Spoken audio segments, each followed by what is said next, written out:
Hello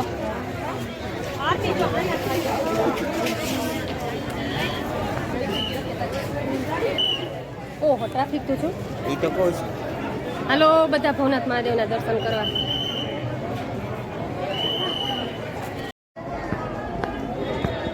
traffic જો અત્યારે મંદિરે.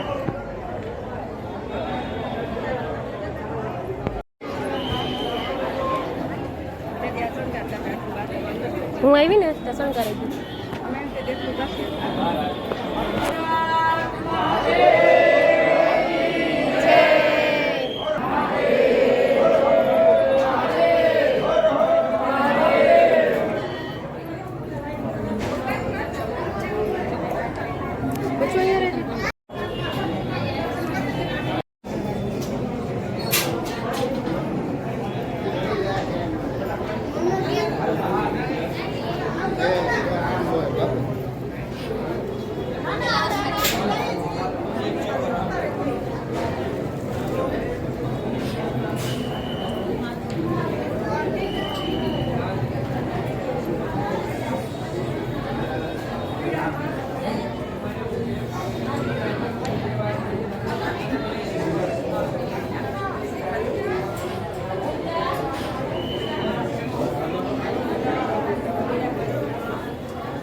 જો ભવનાથના મંદિરમાં સરસ્વતીના બીલીનું ઝાડ છે.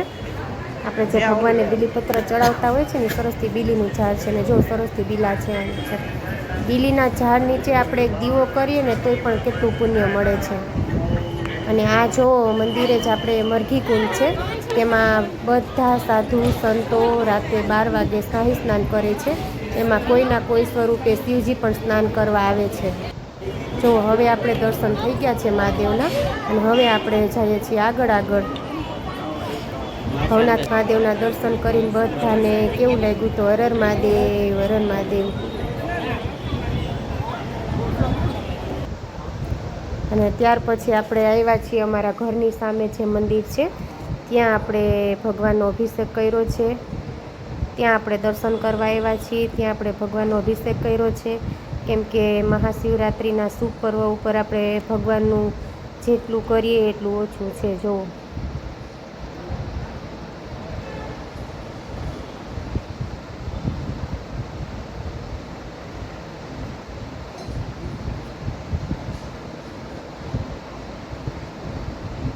ભગવાનના દર્શન કરીને આપણે આશીર્વાદ લઈએ છીએ.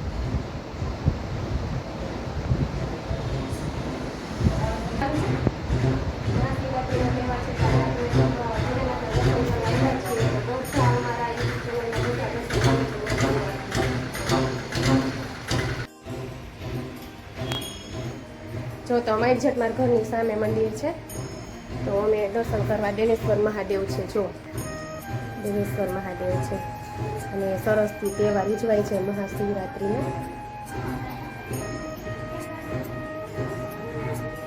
સરસથી કોઠિયા મહારાજ છે, કાચબા મહારાજ છે.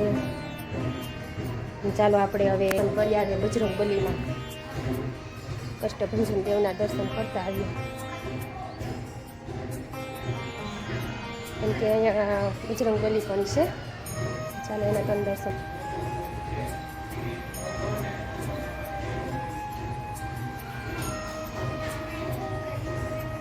અને સરસથી લોકેશન વાળું મંદિર છે મારા ઘરની સામે એકજટ. અને અમે છે ને દર્શન કરવા આવી છે. વડલો છે સરસથી જોવો, વડલાની પૂજા પણ થાય છે. જો વડલો પણ છે, અહીંયા પીપળો પણ છે. પીપળાની પૂજા પણ અહીંયા થાય છે. હું આવું જ છું ગુરુવારે પીપળાની પૂજા કરવા અને અહીંયા મારું ઘર છે. જો તમે જોઈ શકો છો, અહીંયાથી મંદિરેથી દેખાશે સરસથી મારું ઘર.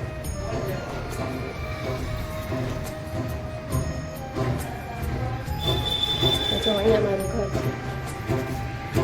આઈસ્ક્રીમ ફળિયા લીધી છે કે કપડાં ધોવાઈ ગયા છે, કપડાં સુકવાઈ ગયા છે, ફળિયું ધોવાઈ ગયું છે.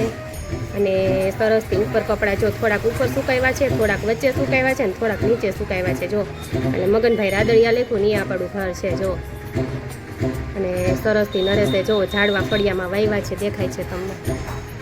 ચકલાનો ને એને બધાને બહુ જ શોખ છે ચકલાનો ને. ચાલો હવે આપણે દર્શન થઈ ગયા છે ભોળેનાથના. હવે આપણે ઘર બાજુ જઈએ છીએ. તો ઘરે જઈએ અને થોડો ઘણો બ્લોગ બનાવીએ. ઘરે આપણે શિવરાત્રિનો મહિમા બાને ખબર હોય તો બા થોડો ઘણો કહે આપણને. તો ચાલો હવે આપણે ઘરે જઈએ છીએ. જો આ સરસથી અમે ભગવાનની પૂજા કરીએ છીએ ઘરે. મારા સસરા દર સોમવારે બીલીપત્ર ચડાવે છે અને સરસથી ભગવાનની પૂજા કરે છે. તો ભોળાનાથની પૂજા તો તમે એક બીલીપત્ર ચડાવો ને એનું ફળ પણ તમને આપે છે. તો સરસથી પપ્પાએ જો પૂજા કરી લીધી છે અને સરસથી જો બધાએ બીલીપત્ર અને સરસથી ચડાવી દીધું છે ફૂલ. અને બધા ભોળાનાથના દર્શન કરી લો. જો કેમ કે અમે વર્ષોથી અમારા સસરા પૂજા કરે છે. સરસથી પાટલા ઉપર રાખી પહેલાં એને અભિષેક કરે, સ્નાન કરાવે, ત્યાર પછી અભિષેક કરે, કાચા દૂધથી અભિષેક કરે, ગંગાજળથી અભિષેક કરે, ત્યાર પછી કાળા તલ ચડાવે, મગ ચડાવે, ચણાની દાળ ચડાવે, ચોખા ચડાવે, બધું સરસથી અભિષેક કરે છે. ને આજે તો રાત્રે પપ્પા 12 વાગે પૂજા કરવાના છે. એટલે અત્યારે તો ભગવાનની શિવરાત્રિ છે એટલે બીલીપત્રથી પૂજા કરી લીધી છે અને રુદ્રાભિષેક રાત્રે કરશે 12 વાગે. એટલે સરસથી જો તમે પપ્પાએ રંગોળી સરસ કરી લીધી છે અને સરસથી પૂજા થઈ ગઈ છે. તો પ્રકૃતિબેન જો દર્શન કરવા આવ્યા છે ભોળેનાથના. કા પ્રકૃતિબેન? જય માતાજી, જય શ્રી કૃષ્ણ. કેમ છો બધા ફેમિલી મિત્રો? મજામાં જોશો તો આજે છે મહાશિવરાત્રી. શિવરાત્રીના દિવસે એટલે કે શિવરાત્રીના દિવસે પાર્વતીજી અને શંકર ભગવાનનું મિલન થયું હતું અને દેવોના દેવ મહાદેવનું આજ દિવસ છે. તો પહેલા તો આપણે એને બીલીપત્ર ચોડાવી દઈએ ને. તમને ખબર છે કે આ શું છે? આ છે રુદ્રાક્ષ. આ લીલો રુદ્રાક્ષ છે. પછી આવું ઓલું થાય એટલે નીકળી જાય અને પછી આવું થઈ જાય. જુઓ, આને રુદ્રાક્ષ કહેવાય.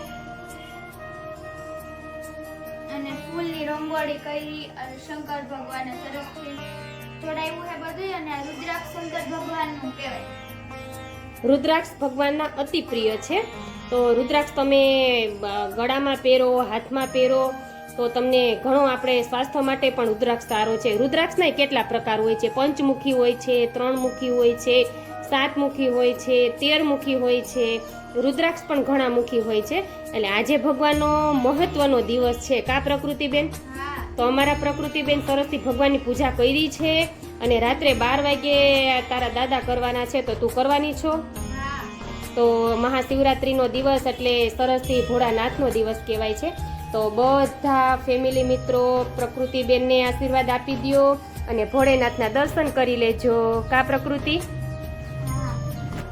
તો ચાલો, તમને અમારો વિડીયો કેવો લાગ્યો? આજે આપણે મહાશિવરાત્રિના દિવસે અમે તમને ભવનાથ મહાદેવના દર્શન કરાવ્યા છે. ત્યાર પછી અમારા ઘરની સામે દેવેશ્વર મહાદેવ છે ત્યાંના દર્શન કરાવ્યા છે અને અમારા ઘરમાં ખુદ લિંગ છે એના દર્શન કરાવ્યા છે. કેમ કે મહાશિવરાત્રિના દિવસે તમે શિવના દર્શન કરો, શિવનો અભિષેક કરો, શિવનો રુદ્રાભિષેક કરો, મહાપૂજા કરો તો તમને અનેક ઘણું ફળ મળતું હોય છે. અને હવે જો શિયાળો તો પૂરો થઈ જ ગયો છે ને શિવરાત્રિના દિવસે અમારા સામે મંદિરે ભાંગ બને છે. તો ભાંગનો પ્રસાદ લઈએ છીએ એટલે અમે થોડો પ્રસાદ લઈએ, બધા અમારા ઘરે આપી જાય છે. કેમ કે મંદિરોમાં બધી ભાંગ બનતી હોય છે એટલા માટે. અને રાત્રે આખી રાત્ર ભગવાનની જાગરણનો દિવસ કહેવાય છે. એટલે મહાશિવરાત્રિના દિવસે હું તો એમ જ કહું કે ભજન અને દર્શન ત્રણેયનો સંગમ કરી અને ભગવાનને દર્શન કરવા, ભગવાન પાસે આશીર્વાદ લેવા. ભોળાનાથ તો બધાથી ભોળા હોય છે અને આજે શંકર અને પાર્વતીનું મિલન થયું હતું એમ કહેવાય છે. કેમ કે પાર્વતીજી અને શંકર ભગવાન આખી કથા છે એ તમે સાંભળો છો. તો ચાલો આપણે હવે વિડીયો તમને મારા કેવા લાગે છે એટલે તમે જરૂરથી કહેજો. બસ એવા નવા વિડીયો અમે તમારી સમક્ષ રજૂ કરતા રહીએ છીએ. પ્રકૃતિના છે, મારા છે, ભગવાનના છે. આપણી ચેનલ છે એ પ્રકૃતિ એન્ડ ફેમિલી વ્લોગ્સની ચેનલ છે. એટલે બધા નવા સપોર્ટ કરતા રહેજો. ચાલો આપણે વિડીયો અહીંયા પૂરો કરશું. તો કાલે આપણે વિડીયોમાં નવા વિડીયો બનાવતા રહીશું. તો ચાલો, જય માતાજી, જય શ્રી કૃષ્ણ અને બધાને બાય બાય.